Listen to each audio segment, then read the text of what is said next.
Hey, welcome to another episode of ZombsRoyale TV. In today's episode, we're going to be doing something a little bit different. We're not actually going to be playing ZombsRoyale at all. So, sorry to bust your bubble there in case you were like, dang, I wanted to watch him play some Zombs. But no, you know what? I've been getting so many requests and so many comments about my thumbnails that I thought I would do a video showing you guys my process and how I make thumbnails.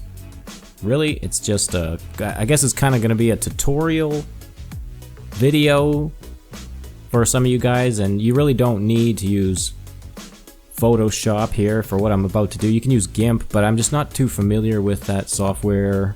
But I'm just letting you know that there are tools out there that can kind of do the same thing that I'm going to do today.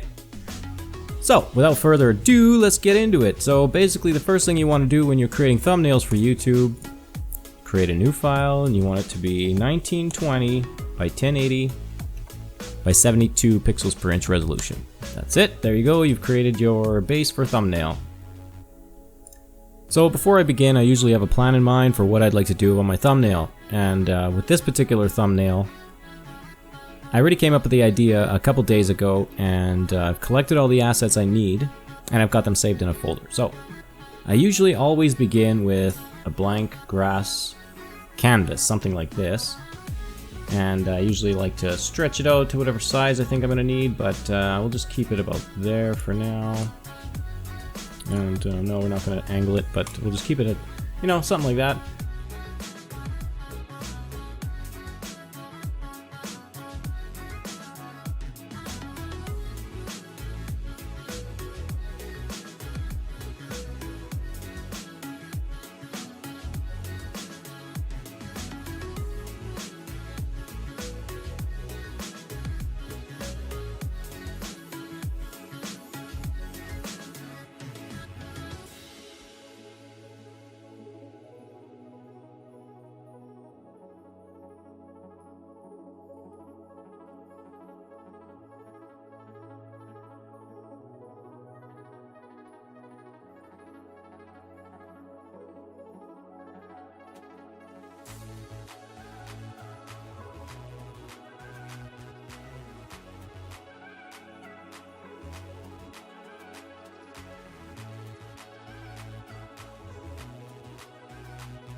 Basically, all I'm doing with these assets is I'm laying them out how I want them to be in the scene.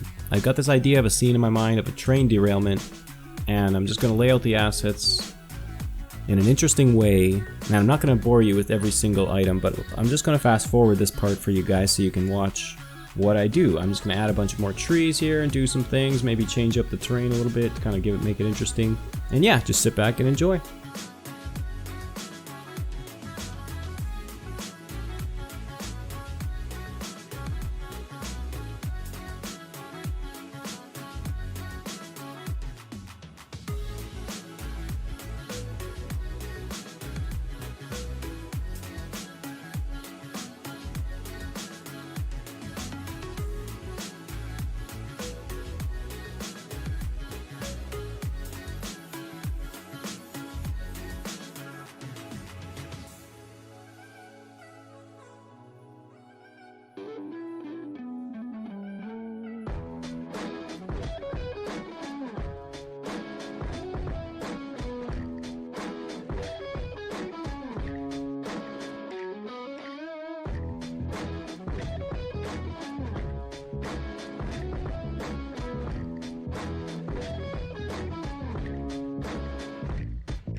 Okay, and I'm also going to want a cowboy looking dude, so in order for me to do that, what I need to do is go into my game,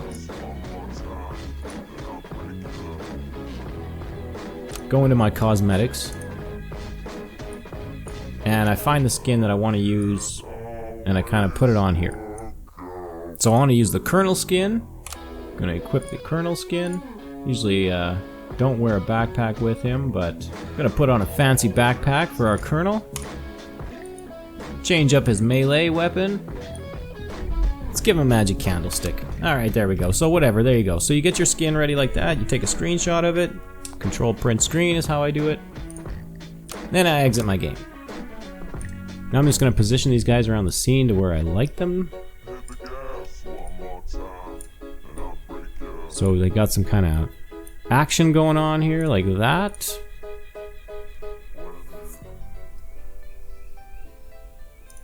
And you know what? I think this scene is pretty much done. I think this is it. This is what we're gonna do for our scene here. There, maybe we'll just add a second guy just for aesthetics, but I think that's it. We don't need any more than that because we want to kind of keep the story simple. And then I'm gonna basically take this whole scene. I'm going to orient it into a fashion that looks interesting. So none of my pictures are just straight on like this. I always take them and kind of orient them differently. So I'm just going to do that for you here, and I'll show you the final result. Okay, so something like that I'm kind of pretty happy with. That looks pretty interesting to me. Kind of keeps everything in frame still. You kind of got the idea of what's going on. Alright, and now for the magic part, Ace. This is where the magic comes in. I'll go through my layers and I'll kind of group them into groups that just to keep them organized, but also for the effects that I'm going to be applying onto them, it's good to keep them organized like this. I'm just labeling them, putting them all in groups and labeling them.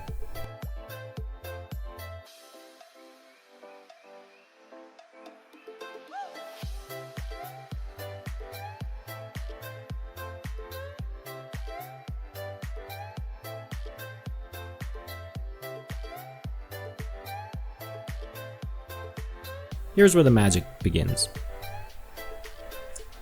So now that I've got everything kind of separated in my layers, I have everything laid out. What I'll then do is I'll go through each one of these layers, double click on them, and it brings up this layer style guide. Each layer I will give a specific style to. So for this particular layer, the only thing I like to do with it, if anything, is add a gradient overlay, and I'll change my blend mode to overlay. Okay, and that kind of gives it this overlay effect with whatever I have in this gradient will overlay onto that image on top of it. So I can change these if I want to, you know, to a different color. You know, whatever I want. I like to keep it black and white just because it's easy to work with. Change it to a different angle if I want to, say, follow the grid lines. And I'm kind of liking that. You can also mess with the scale a bit if you want a more dramatic change in the tone, you know, so something like that perhaps. And you can also decrease this opacity of this blend mode. So I like to just, you know, play with it a little bit, something like that. That looks good.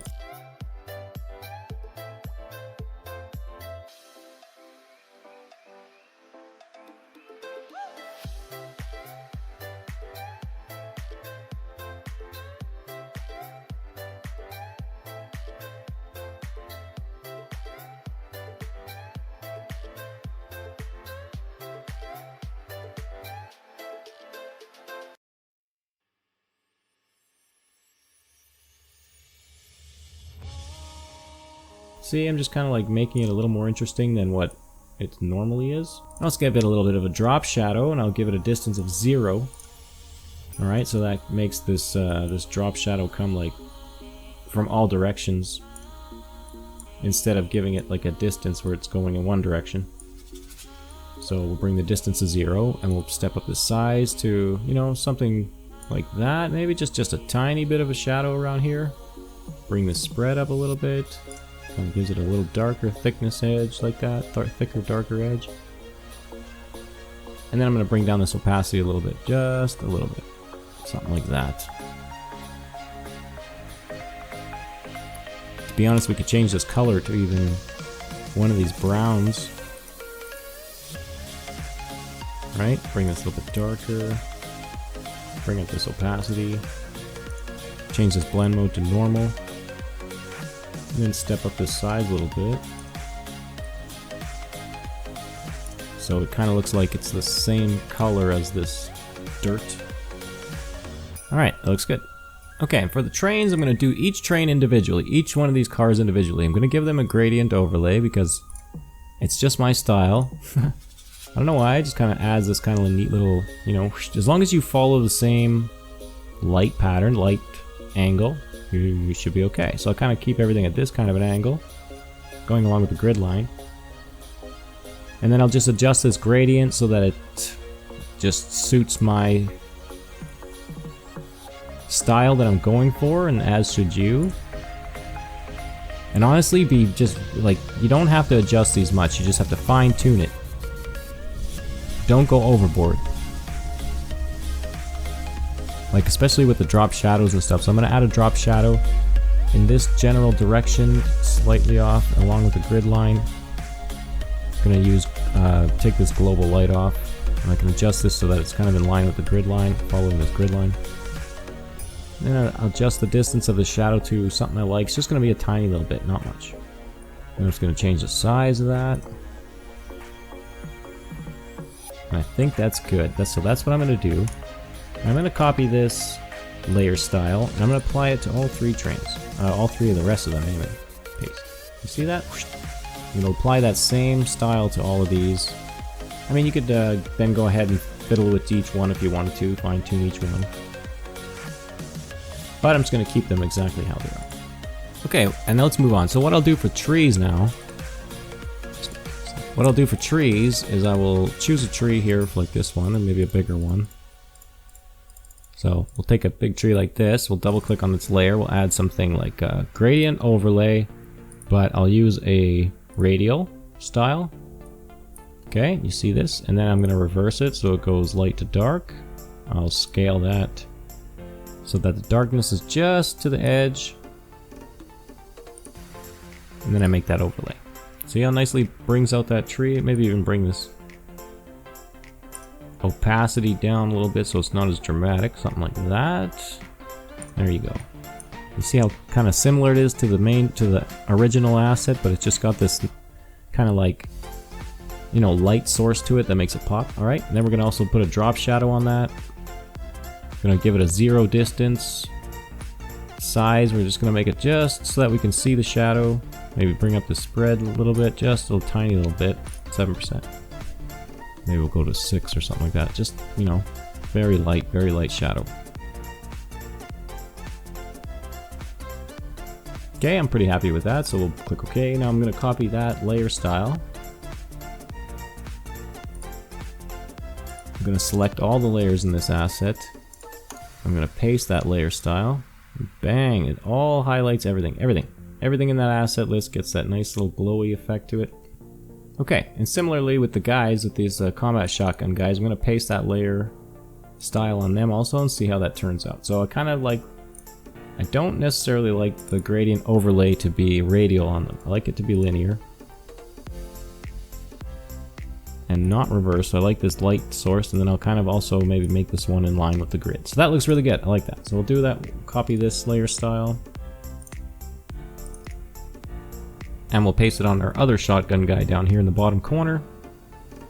And then with our main player, I'm just going to collapse that into its own layer.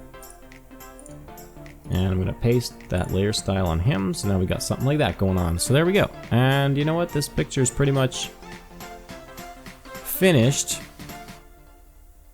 Well, we're about 90% of the way there. Okay, so this is basically the layout of our thumb. And what I'll do at this point is I'll select everything by pressing Control A. So Control Shift C will copy everything that we see here. And then I do a Control V to paste it on the top layer, Control V, which will put it on the very, very top. And everything else you see below here I can now just hide. Okay, we're almost done. Almost done this picture. Cannot believe it. At this point I have just the picture as a merged image. Everything kind of in place for where we want it. It's kind of telling a story. It's got a little bit of action going on. Okay, and what at this point all I'm really going to do is fine tune this image. So I'm just going to go through the adjustments here. I'm going to go to brightness and contrast. And really there's kind of a lot of contrast going on here, but I'm just going to increase the contrast a little bit.